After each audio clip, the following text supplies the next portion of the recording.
قرآن مجید کی جو آیت کریمہ میں نے آپ کے سامنے پڑھی ہے، اس میں اللہ تعالیٰ نے اپنے پیغمبر حضرت موسیٰ کلیم اللہ سے ارشاد فرمایا وَذَكِّرْهُمْ بِأَيَّامِ اللَّهِ، اے میرے کلیم بنی اسرائیل کو، اپنی قوم کو اللہ کے دن یاد دلاؤ، اللہ کے دن یاد دلاؤ۔ آپ دیکھو، چاہے دن ہو یا رات ہو، ہر شے کا مالک ہمارا خدا ہے۔ بولو، ہمارا خدا ہے۔ دن بھی اسی نے بنائے ہیں، ہفتے بھی اسی نے بنائے ہیں، ماہ و سال بھی اسی نے بنائے ہیں۔ ہر کوئی اپنے اپنے حساب سے دن منا رہا ہے، اس کا اہتمام کر رہا ہے۔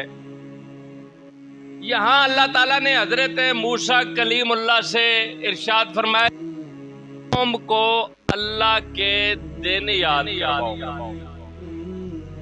اب مفسرین فرماتے ہیں کہ دن تو سارے اللہ کے ہیں، تو یہاں پہ کون سے خاص دن مراد ہیں جو اپنی قوم کو یاد دلائے جائیں، یاد کروائے جائیں؟ اس دن کو یاد کرو، منایا کرو اس دن کو۔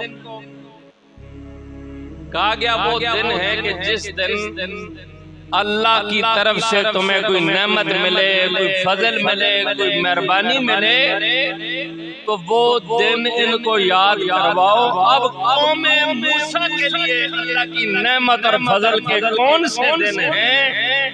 ان کے نزدیک وہ دن اللہ کی نعمت، فضل، مہربانی والا ہے جس دن اللہ نے موسیٰ علیہ السلام کی امت کو فرعون کے ظلم سے نجات اور آزادی عطا کی۔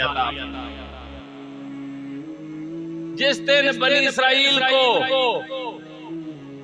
اللہ تعالیٰ نے فرعون کے ظلم سے نجات دی، آزادی عطا فرمائی، وہ دن موسیٰ علیہ السلام کی قوم کو یاد کروایا جا رہا ہے کہ آزادی کسی نعمت سے کم نہیں ہے۔